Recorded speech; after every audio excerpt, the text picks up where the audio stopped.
play WHPC. And available on Odyssey, TuneIn, iHeart, and on the WHPC app. 90.3 WHPC.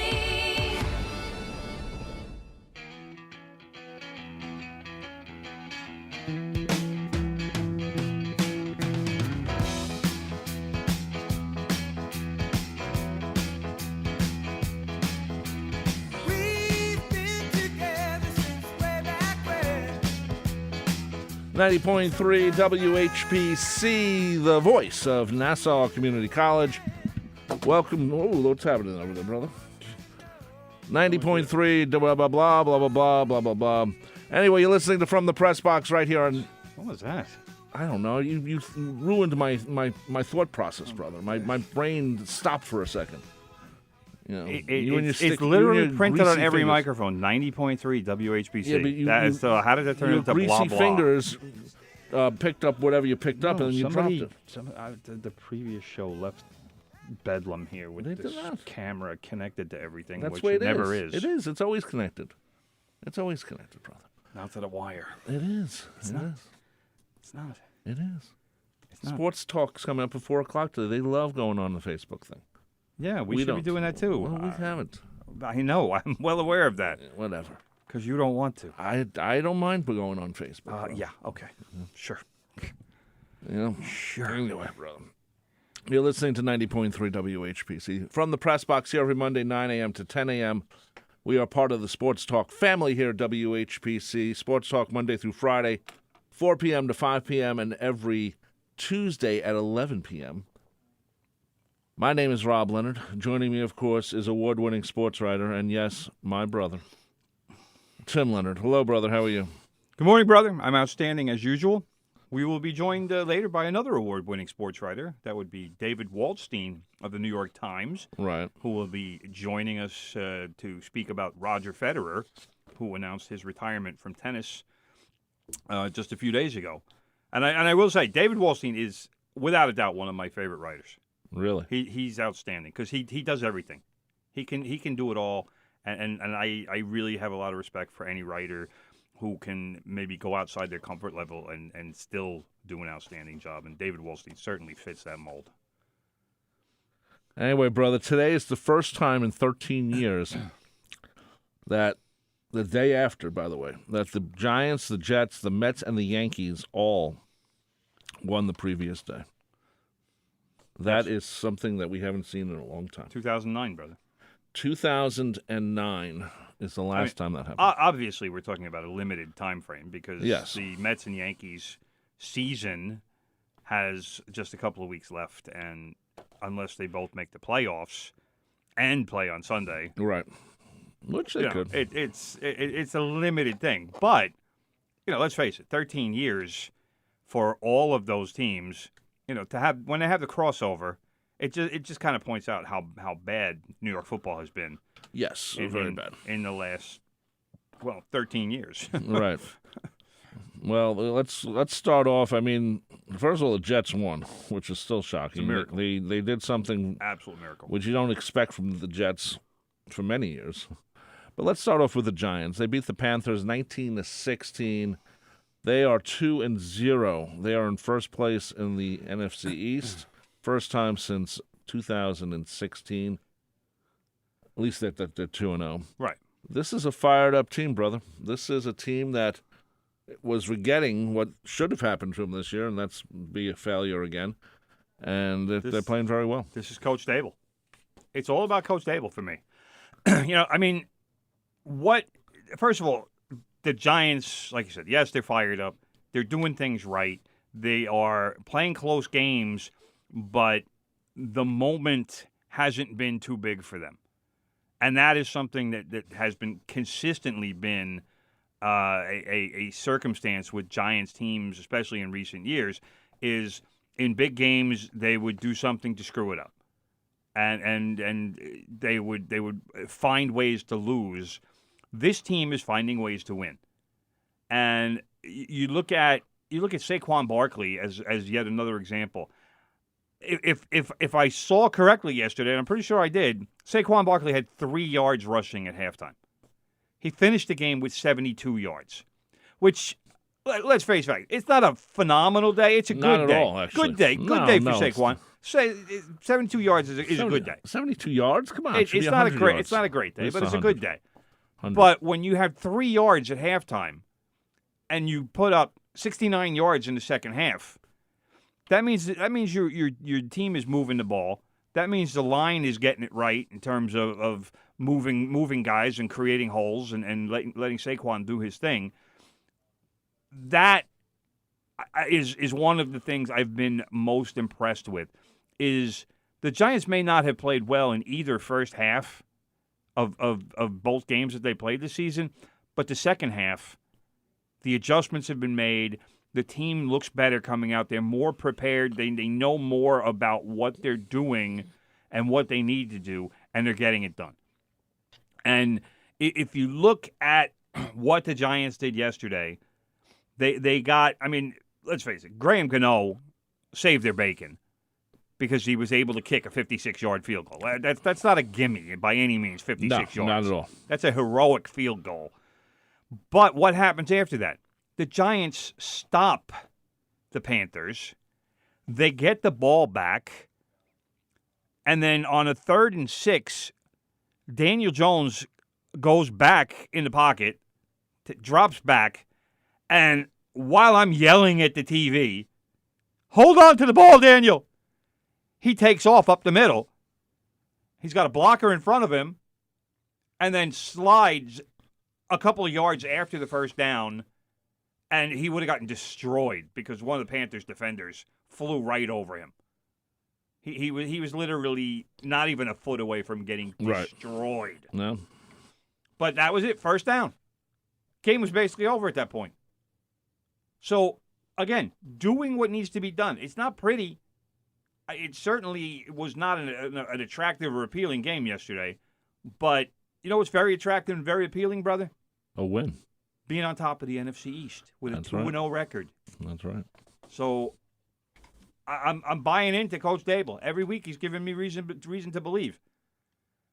And he's not doing it with, like Joe Judge wanted to make sure that you knew he was the guy in charge.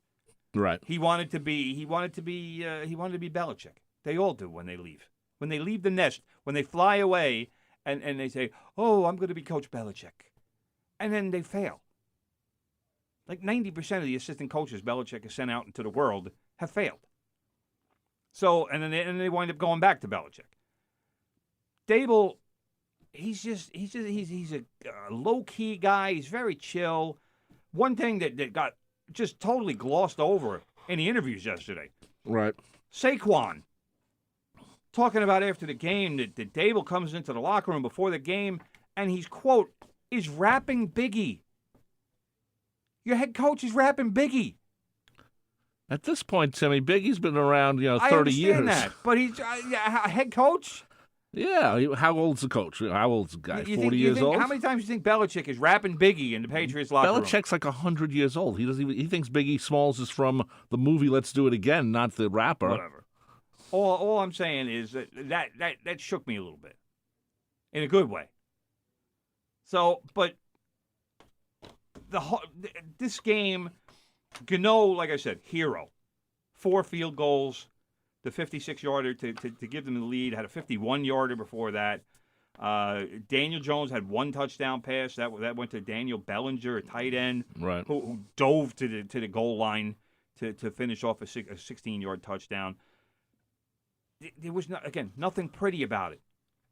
But it was effective. They got the job done. And right now the Giants are 2-0, and they're looking at playing Dallas next week without Dak Prescott. So, yes, Dallas won yesterday. As far as I'm concerned, it was a miracle. I agree. But they did win, and the Giants are going to have something to deal with Cooper Rush. But Kayvon Thibodeau should be back to full-time status next week. I'm very, very interested to see him play snaps and see what he can do on a more on a full game basis. So let's see what happens. But that's going to be a good test for the Giants. But they've already had a couple of good tests. So I'm pretty excited with what's going on here because Saquon. We talked about Saquon last week, and he wound up winning. I think it was NFL Offensive Player of the Week. Why do they even do that? Because he recognized guys. They get a bonus for that. What are you kidding me? Why did they do that? I'm sure Tua is going to get it this week after the 469 and 6 touchdowns for the Dolphins. But, hey, right now Saquon's got something like, I don't even know, 240 yards or something for rushing. I'll take that all day in 2 games. So, I don't even know what else to say about the Giants. I'm happy for the Giants. I'm excited. I'm more interested and curious to see where the season is going to go, certainly than I was 2 or 3 weeks ago. Because now this season has some promise. And last week wasn't just one shocking game, and that the Giants out of nowhere, started the season got a lucky win and just happened to get it in week 1. Well, this yesterday shows that this team has something, and we're going to see how much they can make it grow during the season, and how much developing they can do. I'm certainly not believing that this team is a playoff team yet. I am. No. I am. No. Hold Don't on. go crazy. First of all, they're playing well. But before we get to that, I just want to check something. Yes. Are we happy with Daniel Jones? 22 out of 34, 176 yards. Really, not a lot. We still would like Daniel Jones to go up top a little more, but that's not on him. That's on the play calling. But a quarterback is judged by wins. I've never cared. You know, like I said, Tua yesterday for the Dolphins had 469 yards and 6 touchdowns. Would I like Daniel Jones to do that? To be honest, no, not really, because that means the Giants are losing if he's throwing for that many yards and that many touchdowns.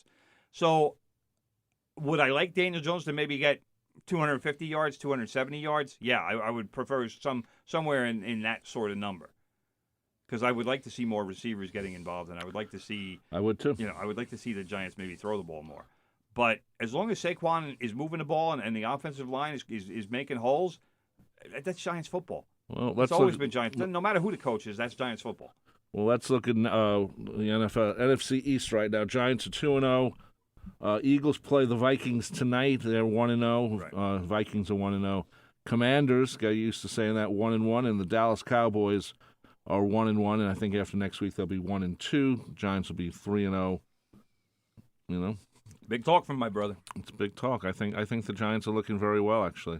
And the they're NFC. Good. I mean, don't get me wrong. They're hey, remember you know it last year or the year before with the NFC East, the Giants almost won almost made the playoffs. Like 8-8 record. Yeah, so but I mean, it's a horrible division. Right now, the best thing that you can say about the Giants, and it's not going to sound like a compliment, but it is, they're not awful. They're not awful, and that I think everybody expected them to be awful.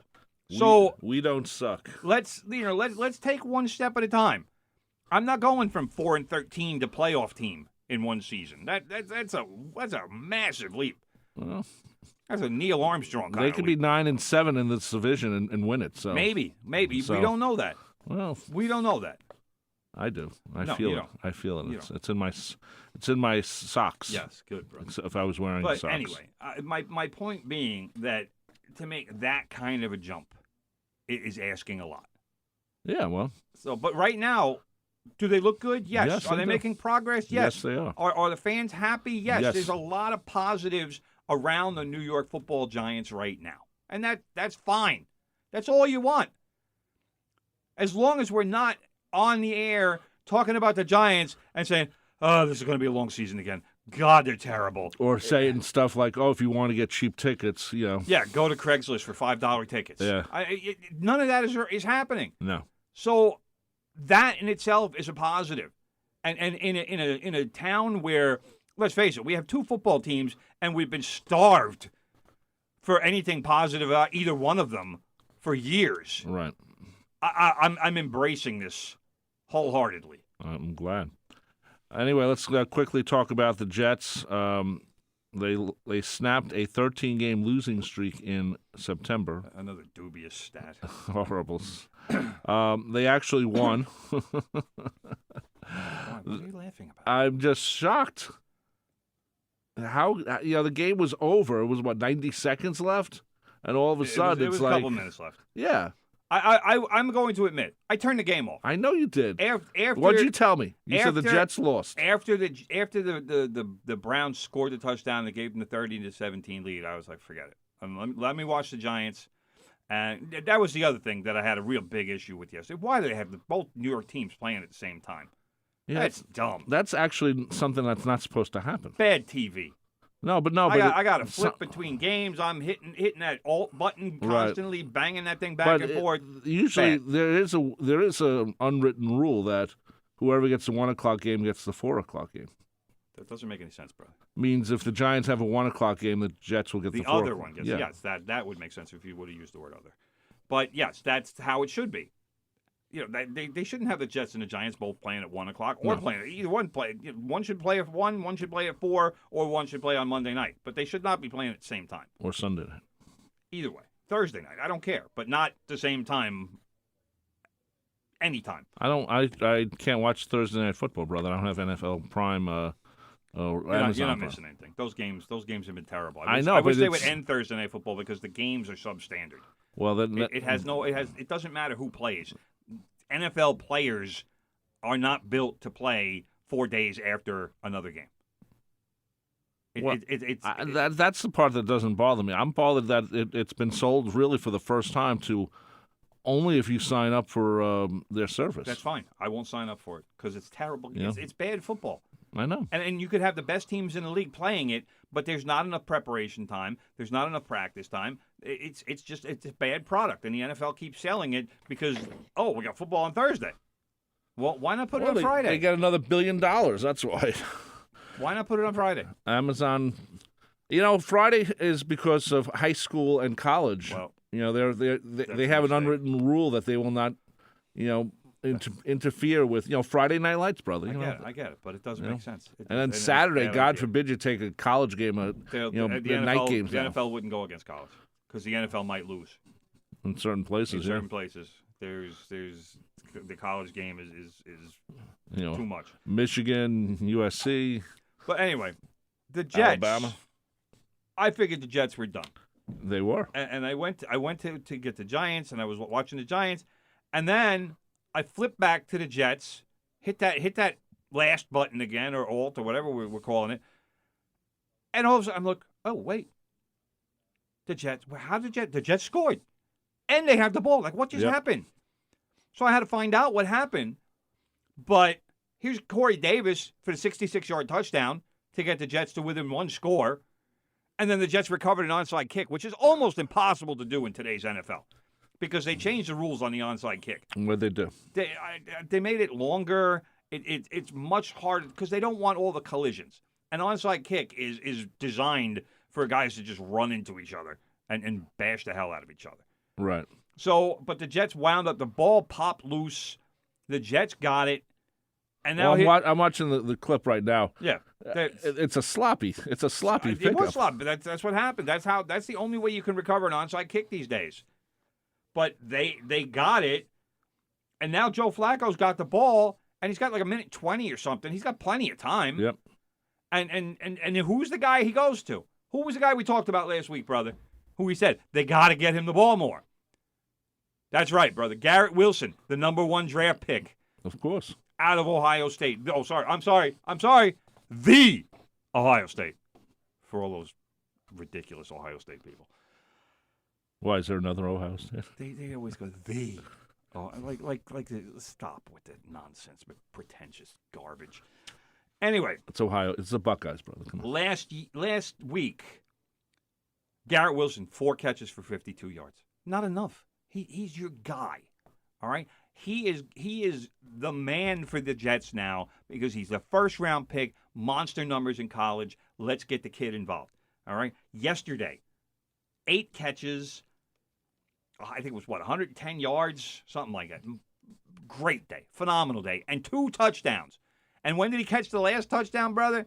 With about 20 seconds or 15 seconds left in the game, here comes Joe Flacco, slant pattern, boom, right in the numbers. Garrett Wilson touchdown.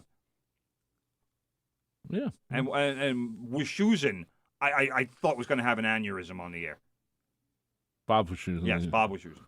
Went out of his mind. Completely out of his mind.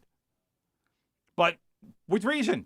The Jets won a game in September. And they scored 31 points, bro. That's a huge 31 thing. points. They couldn't score over 20 points for many months. Many years. So here's some stats for you. I will acknowledge that I took these stats from ESPN. The last time a team was down by 13 points in the last 2 minutes, those teams lost 2,229 consecutive games until yesterday. The last time a team was able to do what the Jets did yesterday was in 2001 when the Chicago Bears beat the Cleveland Browns. So this is the second time the Cleveland Browns have done it. Congratulations.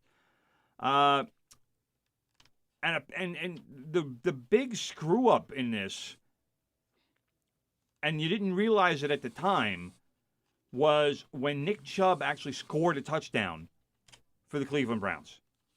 Because he went into the end zone instead of stopping at the 1, which is what he should have done so that the Browns could have killed the clock, the Jets got the ball back.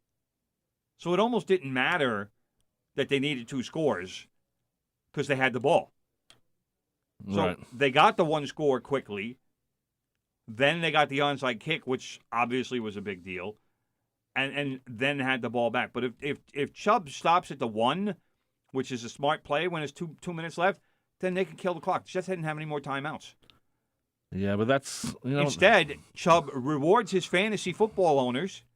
I'm sure they were happy. That's what I was going to say, brother. They don't care. They don't care if the Cleveland Browns lose. I'm not talking about fantasy football. I'm talking about the bettors because they're allowing betting. Them. They're allowing betting during games. Or the bettors. And this is... I don't know what the spread was yesterday, but I don't either. That made the score, 30-17? 17, yeah. So it would have been 20. I don't know if the Browns were 7-point favorites. Maybe they were. But they should stop but all they betting. They certainly had it covered. Spread was covered. If I'm Major League Sports, whatever sport it is, I would stop or disallow all betting during games. If you're going to have these agreements where I guess they make some money off it, they should not allow betting during games because I'm reminded of something from a few weeks ago, and we never brought it up. The guy in the Pirates who was going around third, and his cell phone came out of his pocket. Right. Why does he have a cell phone? First of all, why is he carrying a cell phone? I don't even. Is he like texting someone? I don't know. I'm joking, but you shouldn't be allowed to have a cell phone in. Well, I mean, this is going back a couple weeks, but he said he forgot to take it out of his pocket. How do you forget? I don't know. I know when I carry my cell phone. I know it all the time. You rarely carry it. I don't. But I know when it's in my pocket. Well, he didn't know. Come on. Anyway, we're getting off topic here. No, but that's the type of thing where you stop at the 1 yard line, where you start thinking about gambling, and then that. But brings... that was the problem. He wasn't thinking. Well, because if he had been thinking, or if his coach had said something to him about, hey, if you guys get to whatever, let's be cognizant of clock and situation, and instead Nick Chubb decides he wants a touchdown. He's playing selfish. He's playing for the glory. But he's not playing to win. Brother, let's put it this way. Do you think if you're the Browns, you're saying to yourself, we're not losing to the Jets. It's going to be 30-17. Come on. All I know is if I'm Nick Chubb, I want to win the game. And getting into the end zone and giving the Jets the ball back with 2 minutes plus left on the clock, it's not winning football. And granted, it never happens. It hasn't happened in 21 years. But Nick Chubb scoring that touchdown instead of diving to the ground at the 1 yard line, that's what part of what lost the game for the Cleveland Browns. I'm not going to say that was the reason, because obviously if they recovered the onside kick like they should have, that would have ended the game. But it was a series of events that miraculously all went the Jets' way. I know. How many times has that happened in the last decade? Never. Pretty much never. So that is my point. Is here comes Chubb doing his thing, 12-yard run, touchdown. Everybody's going crazy. Hey, Browns, we're going to win. Dog pound going nuts, barking up a storm, throwing dog biscuits, whatever. But here come the Jets. And they got the ball. And here's Corey Davis for 66 yards, and the Jets score. The Jets respond almost immediately. See, that play bothered me more if I'm a Browns fan because he was wide open. Wide open. That's the one that bothers me more than, But that's what stopping at the 1 yard line. That's what I'm talking about. This series of events.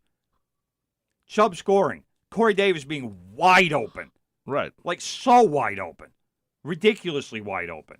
Then the onside kick. It all went the Jets' way in those last 2 minutes and 20 seconds. And that is why the Jets managed to win the game. Yeah. And the Jets didn't even realize the other thing happened that the Browns missed the extra point after Chubb's touchdown. Some of the Jets didn't realize they won the game. Wow. They didn't realize it was 31-30. They thought it was 31-31. And they were like, we're going to overtime. No, we won the game. We don't have to play anymore. We're good. 1-1, baby. I agree with that. So I don't know what kind of deal with the devil Joe Flacco made, but wow, he was good in those last couple of minutes. Maybe the devil bet on the Jets With his cell phone. Maybe. Remember that episode of South Park? Vaguely. Where Satan fights Jesus, and everyone bets on Satan because it's Satan, and then Satan's usually a lock. Satan purposely loses to Jesus, and then you find out that he bet everyone that Jesus would win. Satan was fixing. He fixed it. Yes. It's a great moment because Jesus, of course, doesn't want to hit. He's a nonviolent man. He doesn't want to hit. Just touch me. Then he drops down. Should have smited him. Oh, it's so funny. Should have done some smiting. It was good. It was good stuff. Anything else about the Jets we should know, brother? Because it was a great comeback. This is a game I'd rewatch tonight or tomorrow. Actually, it is available somewhere. Instant classic. Yeah. So I will give credit to Jets special teams captain Justin Hardy. He's the guy that recovered the onside kicks. So right. Thank you very much for that. And I found out the numbers. Garrett Wilson had 8 catches for 102 yards and 2 touchdowns. So okay. That's a nice day. Okay. Nice day for your rookie wide receiver. This was a good both. I mean, both Jets and the Giants. I mean, it's so shocking to say this on. It's the second week of the season for the NFL, and but still, this is just incredible when you think about it. Hey, all I know is 4 games have been played in New York football, and 3 of them have been wins. And that's not something. That's the thing with both of these teams, and we've been on the air for years, and it's been very rare that we've had positives to talk about during football season. Oh God, yeah. So football season for us usually winds up turning into analysis and sadness and what's going wrong and how can they fix it and I was also thinking, let's get JP Pelsman on so we get some humor out of this. Well, we miss JP, man. Sadly, we can't anymore. We miss you. Okay, the Jets next week are playing Cincinnati, which has been underwhelming. Cincinnati just, I'm trying to find a pleasant way to say it. They choked yesterday against the Cowboys. I'll just put it that way. They made the Super Bowl last year, and they are looking like one of the really bad teams in football after 2 weeks. Joe Burrow needs to get his head on straight, and they spent a lot of money in the offseason on their offensive line, and it looks worse than it was last year. And last year it wasn't good. They replaced 4 out of the 5 linemen, and I don't see it. Burrow got sacked 4 times in the first half by Dallas yesterday. Can't have that.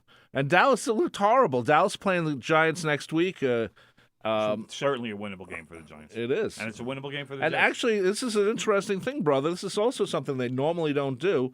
Usually you have one game home and one game away for the Jets and the Giants. Next week, 1 o'clock, Jets, Cincinnati. Monday, Giants, Dallas, both at MetLife Stadium. Well, yeah, so Sunday, Monday. You don't normally get back-to-back games like that. They have to clean up the place, had to switch the signs over. That takes time. I don't know if they switched turf or they're just painted. I don't know. I don't think they switched turf, but all those signs, like the Jets retired number and Weeb and that stuff. I'm not worried about that. But I know, but I'm sure they'll get it done. But yeah, of course. Usually they don't do that. So anyway, we're going to take a break right now. You're listening to 90.3 WHPC from the press box. My name is Rob Leonard. He's Tim Leonard. We talk sports every Monday, 9 a.m. to 10 a.m. It becomes a podcast later on. Who are we talking to in a couple of minutes, brother? That would be David Waldstein, tennis writer from the New York Times. It's Big Ed inviting you to join me Mondays from 10 till noon for the Good Gold Show. We've got the greatest hits of all time, all your faves of the 50s, 60s, and 70s. A whole lot of fun, and we'll keep you informed. Plus, we'll take your requests and your dedications. Playing favorites. So join me Mondays from 10 till noon for Good Gold on 90.3 WHPC, available on the Odyssey, iHeart, and WHPC apps. Okay. Go. Tell your friends about the Nassau Morning Madhouse. Hear what you're missing. Check it out. When it's time to have a baby, do you want the man in the room or not? Because there's a new dad has gone viral for saying he doesn't want to be in the room while the baby's being delivered. I think it is worth ending a relationship over if you're not going to be there. I mean, my dad filmed my mom giving birth. Wait, no, I draw the line there. No, who the heck? Oh, yeah, let's watch when Jamie came out of her mom. Like, what? Hi, Mom, you're on air. Hello. Did you feel weird when Dad did that? He wanted it. Has he ever even looked at that video and been like, well, there she is? I just didn't want that part of my body being recorded, I guess. Who wants that part of their body recorded, though? My goodness. Kim K. Why hear about the birth? Let me just show you. The Nassau Morning Madhouse. Weekday mornings from 7 to 9. On the voice of Nassau Community College. 90.3 WHPC. Come on, everybody. Let's sing along with Bruce.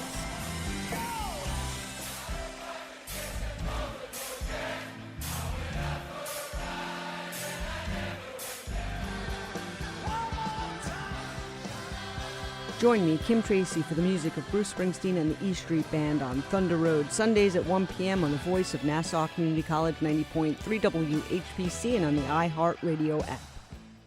Welcome back to From the Press Box. I'm Rob Leonard. He's Tim Leonard. We are part of the Sports Talk family. Sports Talk every Monday, 4 p.m. to 5 p.m. Tuesday, Wednesday, Thursday, and Friday also 4 p.m. to 5 p.m. And every Tuesday, 11 p.m. to midnight. We're on every Monday, 9 a.m. to 10 a.m. We're going to talk tennis. We talked tennis last week. We're going to talk tennis this week because Roger Federer has announced his retirement. We're going to talk to David Waldstein. He is the tennis writer for the New York Times. And here's Tim Leonard with the first question. And David, I do want to ask, was there any hint during the Open that Federer was going to make this announcement that he made that last week that he was retiring? No, there wasn't. But yet it's still not a big surprise because of how little he's been playing and all the injuries and combined with his age. So at the Open, no, I think there was so much focus first on Serena and then Schiaffo, and then you're pretty much at the end of it.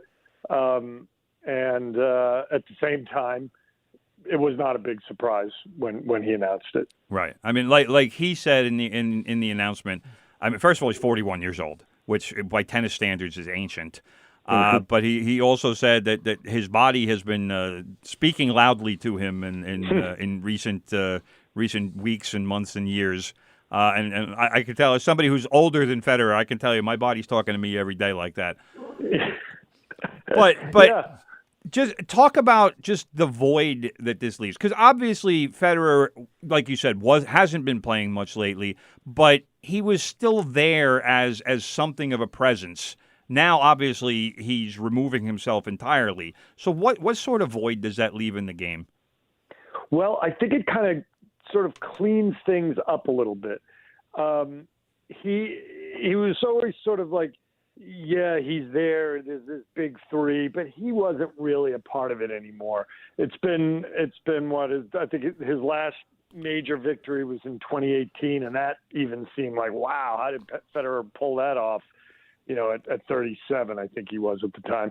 Mm-hmm. And so this sort of like cleans things up. Okay, we've got this demarcation point now where his part of the era is over, it's final, you know, with the Laver Cup, but it's in terms of the majors, he's done, and now it's Djokovic and Nadal, and let's see how that plays out with who ends up with the most majors. And it's really an interesting one because I think they're 36 and 35 respectively, so they're also, in the latter stages. And each one has their own kind of question marks. Nadal with his injury history, and Djokovic with the vaccination status. I don't even know if that'll be an issue next year, but that's something that has already cost him a couple of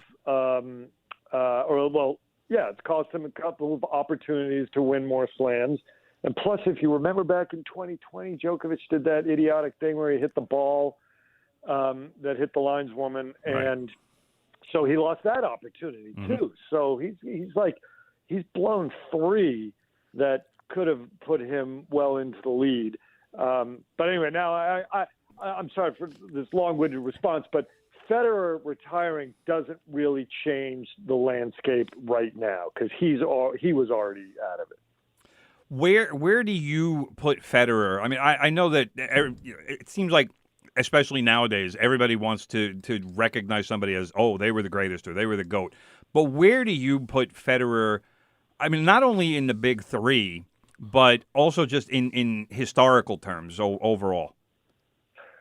Well, I think there's different ways to look at it. If you look at it in terms of like what he presented on court, in terms of his grace, in terms of his overall game, in terms of that, the gorgeous strokes that he had and the footwork, the ability to just sort of dance and seem to float above the court a little bit. It was all so elegant and so masterful that is, I think, unmatched. I think he's the greatest all time in terms of his overall game and the beauty that he brings to it and his grace and his manner. But I can't really say he's the best player of all time, first of all, because, Nadal really outplayed him head to head. Tennis is a sport where, like boxing, it's like if you beat the other guy, you're better than him, right? Right? That's the way it's supposed to be. Yeah. So even if you have more wins, if you can't beat that guy, well, it's like they're better than you. And the thing about Djokovic is their gap is a little bigger, and Djokovic didn't come along until like 5 years or so after Federer. So they're a little bit off kilter there. But I think, Djokovic might go down as the best player of all time, in terms of the wins, the total wins and whatever. And then Nadal is just like, wow, he's the best fighter of all time and the best, clear-cut, best clay court player of all time. Oh, absolutely. I think we should appreciate them all for what, it's the best men's era of all time. Those are the best trio. It's funny to think that there was a period of time where we said the big 4 and we included Andy Murray in that, but that went by the wayside. And I think it's just cool to appreciate the 3 unique guys and how great all 3 of them were. My question for you, David, is it's not just Federer, but other people are playing longer. And what's going on with their training sessions and the fact that they want to play until they're 40? I look at Serena just, on the women's side. I look at Federer. Guy like McEnroe was out, at 28 or something? Yeah, but McEnroe didn't have the access to the same kind of training and nutrition and, I'm guessing he was out partying, a lot more than these guys do. And not taking as good care of himself because nobody did back then, and except maybe Ivan Lendl. But I think it's part of a trend in all of sports. When you look at Durant doesn't seem like he's that old, Kevin Durant, but he came in as such a young player. He's played a lot of years already, and he's still at it.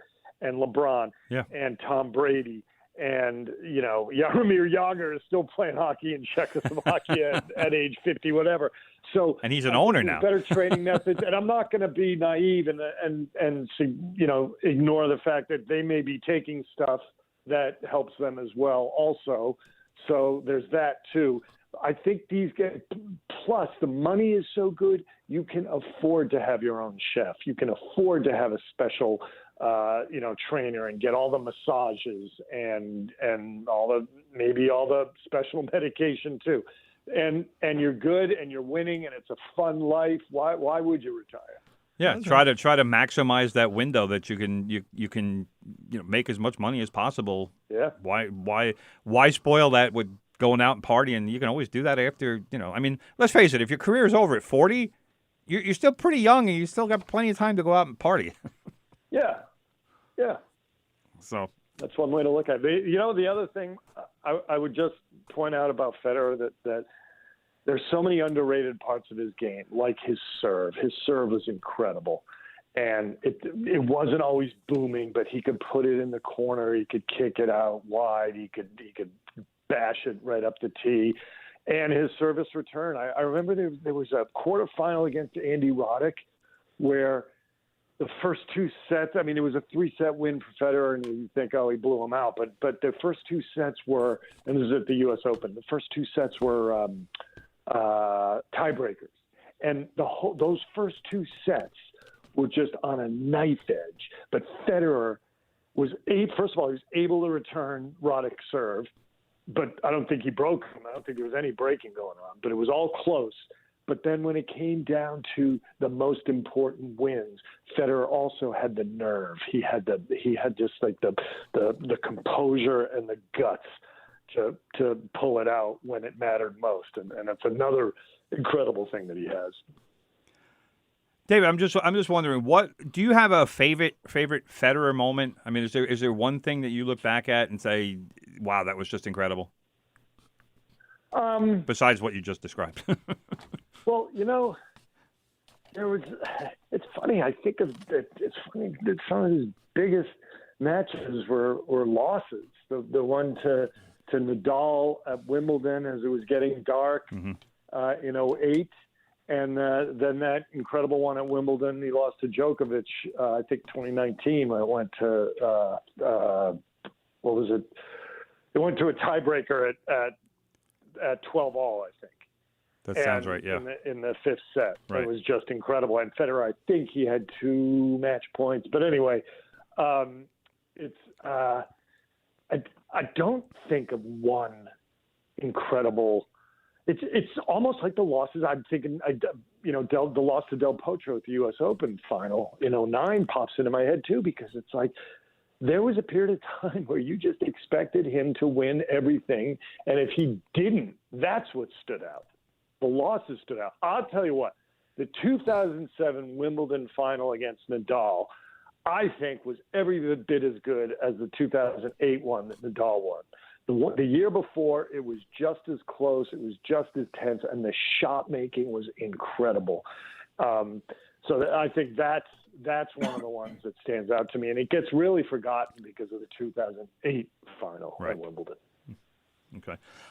Just what will you miss most about Federer? Because I never dealt with him on a professional level, but as far as interviews and post-match, he always seemed like he had.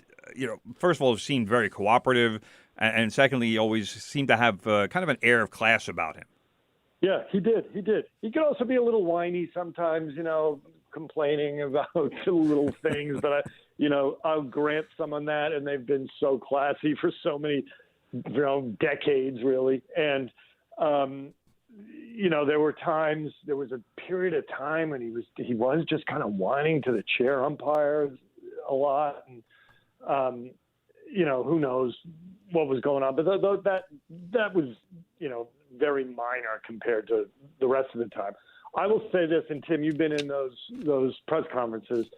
There were times where somebody would ask him about a shot or one rally or one shot, and he would dissect it in the most incredible way. Like he he's talking about like one, I don't know, inside out forehand and his thought process. And he would speak for like 5 straight minutes about what he was like. Well, I was thinking I could go cross court there, but I knew if he gets that return, he hits it back, and then I'm going to be out of it. So I thought of going this way, and it was like he was reenacting in words what his brain processed in a microsecond. Yeah, and that was it was an incredible lesson, not only in tennis but in his brain power. That's always amazed me, is how athletes can recall just everything that was happening. Whether it's a baseball player on a swing or a pitch, or tennis player on a shot, or it's the recall. And the attention to detail, to me, is just astounding when you're talking about, how many hundreds or thousands of shots did he make in that match? Mm-hmm. And to be able to just go back to one and have the laser focus on it and dissect it like that it's just remarkable to me. It's exceptional. Yeah. It really is. And not every player does that and can do it. And you ask some players, and they're like, well, what was that? What was that one? Oh, what was the score? Yeah, what was the score exactly? Yeah. Do you think he'll go into television analysis? Or wow. And does he need to or want to? I wouldn't. He doesn't need to. I could see him doing it a little bit, especially with the Labor Cup, because that's like his baby.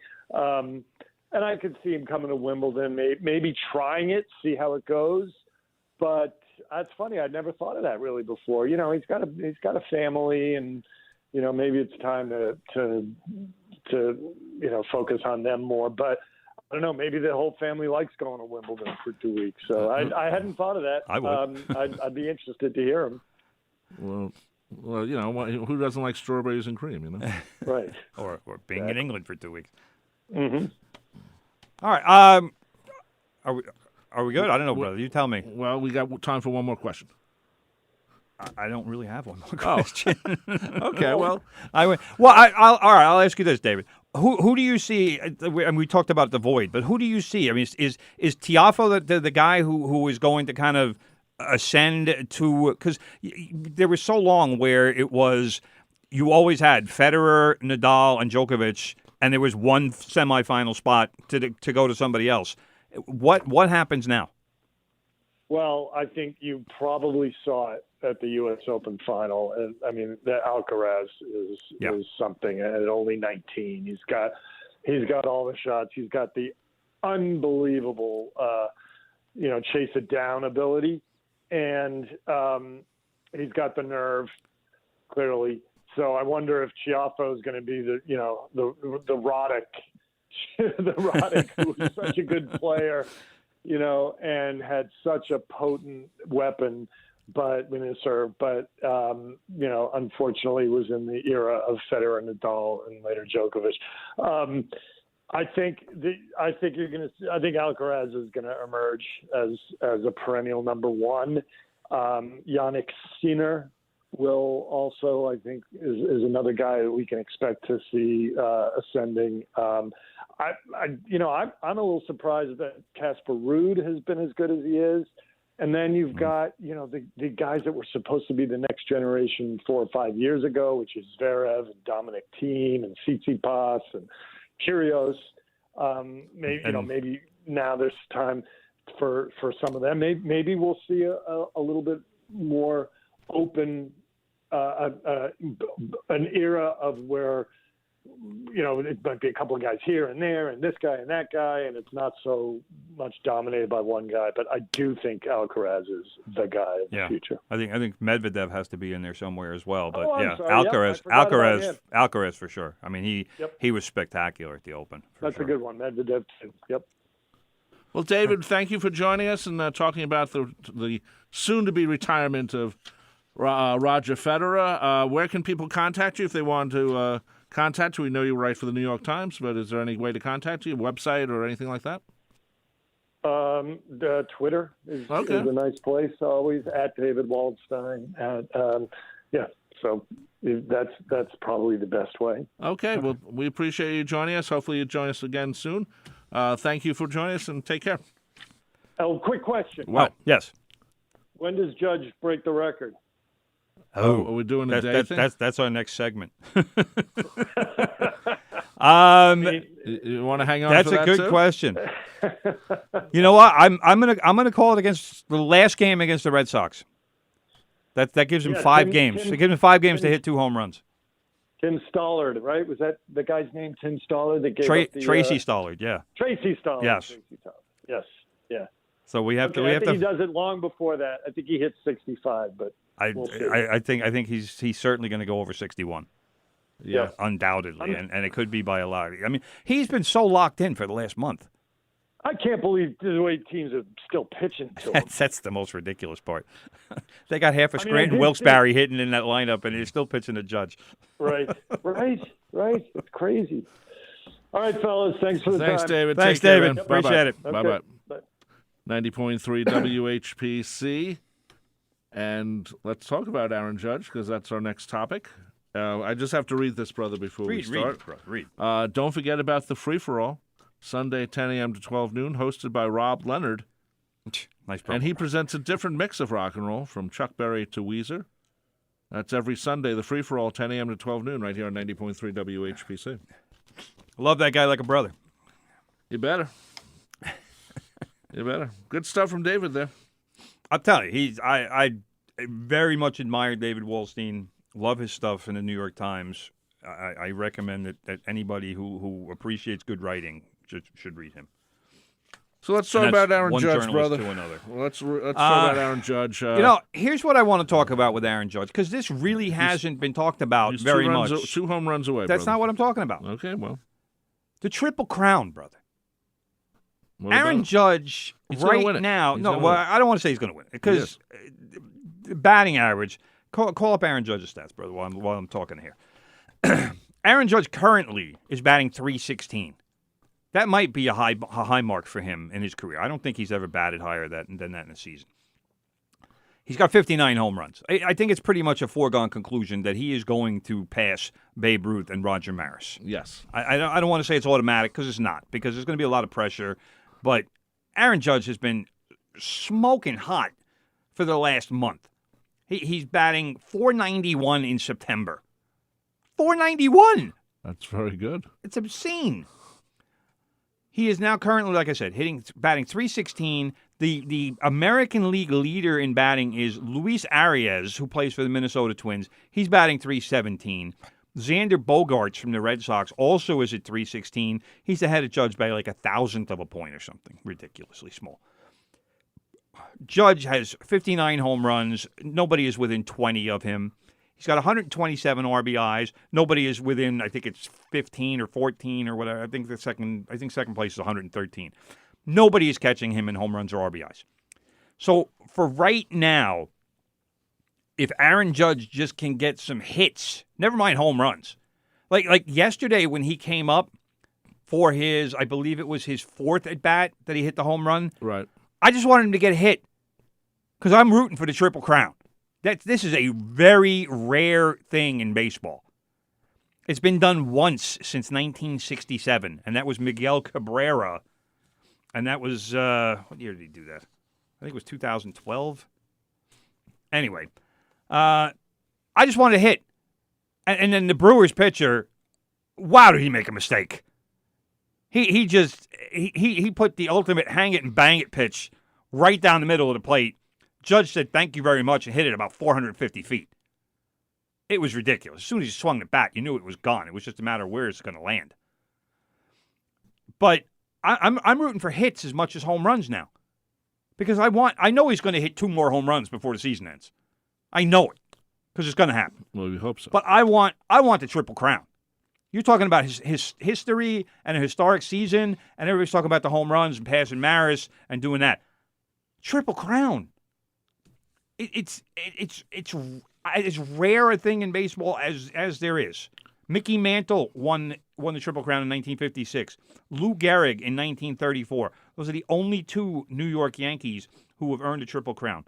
Only 12 in baseball history by 10 players. Because 2 of them did it twice. To me, it's the home run thing is the better story, but to me, the real story is the Triple Crown. The home run's always the better story because it's like Greg Maddux and Smoltz said, the chicks they dig the long ball. Yeah, That's always they make marketing campaigns around home runs. But the Triple Crown is you're the best hitter, period. You did everything. You hit for average. You hit for power. You helped your team by driving in runs. I mean, if Aaron Judge in his contract season wins a Triple Crown, I don't even know what. I mean, it's going to take. He would become the $40 million guy, and early in the season, I was against that because I still don't necessarily think that anybody should be making more money than Mike Trout, because Mike Trout, if he doesn't get hurt, which I know is a massive thing to say because he seems to get hurt every year, but if Mike Trout isn't injured, he's the best player in baseball. Yeah, and I'm not going to say that Aaron Judge is. Aaron Judge this year, though, he's undoubtedly the best player in baseball, and by a lot. There's nobody close to him. No, there isn't. Because Judge is doing it with the bat. He's doing it power. He is one of the best defensive outfielders in baseball. So it's going to be 8 years and $320 million. And that'll be the starting point. Yeah, I think he'll get it. I think, there's little whispers, the Mets, Uncle Stevie should go after him. The Giants are the team to be careful of, brother. Well, because he's from California. He's from that area in California. Yeah, but he said, my friends grew up Giants fans. Don't think that the pull of going home, because the Giants are going to have money to spend. And wouldn't Aaron Judge be the great guy? But I don't to think spend he's it John Tavares. So I think what happens is he signs with the Yankees. He should. He's a Yankee for life. Yes. He gets a ton of he gets to be the captain. He'll be the next Derek Jeter. Right. He already is the next Derek Jeter. He is but he will be the next Derek Jeter if he signs that contract. So that's what I see. But he has to hit 3 more homers to beat. 3 more homers. And it's the American League record because the other two were in the National League. Yeah, McGuire and Bonds were National League. So it would be a New York Yankees record. It would be an American League record. There's a lot of history coming for Aaron Judge and the New York Yankees. Yep. And quickly, the Mets are a game ahead of the Braves. It's looking like this last week. Tied in the loss column, though, brother. Yeah, last week of the season series is going to be We've been saying it for weeks and months. That series is looming larger by the day. Oh, my God. And we also should say that John Stearns died this past week. I remember when they got him, his nickname was Bad Dude. Everybody loved him because he's Bad Dude. But everyone called him Dude. But he was called Bad Dude. Because he was a good dude. Yeah. And he was at Old Timers Day, very thin, but at least he took practice.